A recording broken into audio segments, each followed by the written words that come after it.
Our history books are full of tales of yore, great wars, disasters, and triumph. While we'd like to think that this is all the result of careful planning, more often than not, that just wasn't the case, and the truth is much more frightening. Here are some of the greatest mistakes that changed the course of history.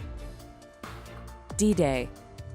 In June 1944, Adolf Hitler ordered Field Marshal Erwin Rommel to defend the coast of France. Rommel was convinced that the recent bad weather would delay enemy troops waiting to invade, so he took the weekend off to celebrate his wife's birthday. However, on June 6th, his wife's birthday, the Allied forces invaded and captured all 5 beaches under Rommel's guard. German soldiers that survived the events of D-Day recount that the battle would have gone very differently if Rommel had been there to lead them. When he returned, he called for panzer tanks, but this action required Hitler's approval. When Rommel called to seek his permission, he was told that he was asleep and nobody wanted to wake the Führer. It was due to a combination of Normandy and the disaster on the Eastern Front that the Nazi forces lost their image of an evil, unstoppable force and eventually led to their defeat. Hiroshima bombing. At the end of the Second World War, the Allies drafted the Potsdam Declaration, which demanded Japan's immediate surrender. The premier at the time, Kentaro Suzuki, sent a communication in response to the request using the Japanese word mokusatsu. This word can be translated in different ways. The way Suzuki intended it, it meant that they were contemplating the matter. Unfortunately, the translator for the Allies misinterpreted the word, thinking it meant the Japanese were ignoring the Allies' request. 10 days following the misunderstood communication on July 28, 1945, America launched an atomic bomb targeting Hiroshima. It's possible that this never would have happened if the translation had been correct. The Berlin Wall.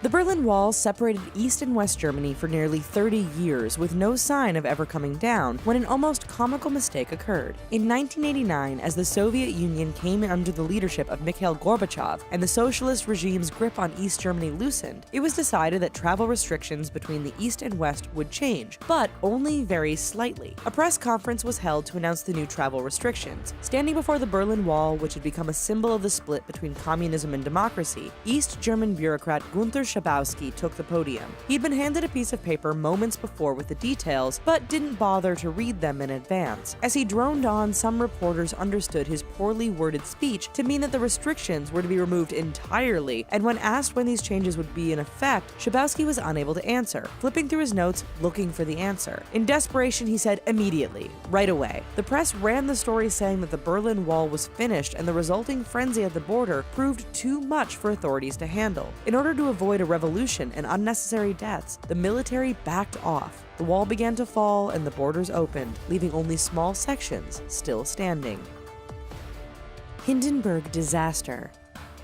Airship and commercial zeppelins were used for nearly 30 years prior to the popularity of airplanes, but it was the last and largest of them that became the most famous. The Hindenburg was a German passenger airship built during the late 1930s that spanned 804 feet in length. The giant lead balloon used hydrogen instead of helium gas as it was less expensive and more widely available following the American Helium Control Act in 1927, which banned the export of the lighter-than-air gas. While completing its 63rd flight on May 3, 1937, with nearly 100 people on board, disaster struck. Floating 180 feet above the ground, the crew dropped the landing lines to anchor them to the docking station. Suddenly, the Hindenburg erupted in flames and 30 seconds later came crashing to the ground, killing 36 people. After 76 years of speculation and research, it was discovered that the incident was caused by the airship traveling through a thunderstorm which caused static electricity to build up inside the lead housing. A spark combined with a small gas leak led to the fire. If they had delayed their descent a little longer, they may have avoided the storm.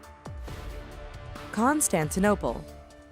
The city of Constantinople was once thought to be completely impenetrable due to its thick walls. As the capital city of the Byzantine Empire, it was well guarded from the time it was built in 330 AD. Named for Constantine the Great, the first emperor and founder of the city, it was a force to be reckoned with until 1453 AD. During the end of the Middle Ages and beginning of the Renaissance and Ottoman Empire, a fatal error led to the fall of the great city. The fall of the Byzantine Empire can be blamed entirely on the failure to lock one of the gates in its impregnable wall. Once the Ottoman forces discovered the mistake, they flooded through the gate and took over the city for themselves. Ironically, it was the same gate that the Byzantines had used to retake their city from the Crusaders 200 years earlier.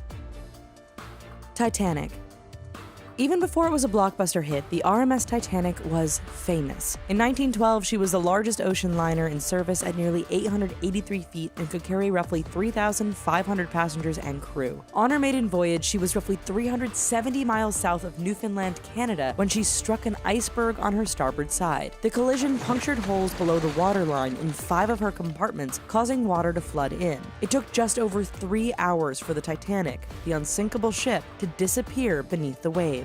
Only 710 people survived. One of the survivors was Frederick Fleet, the lookout that spotted the iceberg. In the aftermath of the disaster, he explained that he could have warned the helmsman sooner if he'd had binoculars, but this vital piece of equipment was locked away. If they had had the key to the locker, which mistakenly had remained with Second Officer David Blair when he was replaced at the last moment, the Titanic may have been able to steer around the iceberg.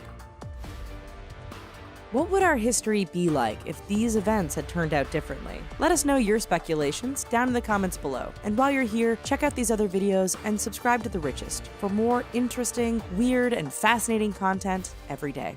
Thanks.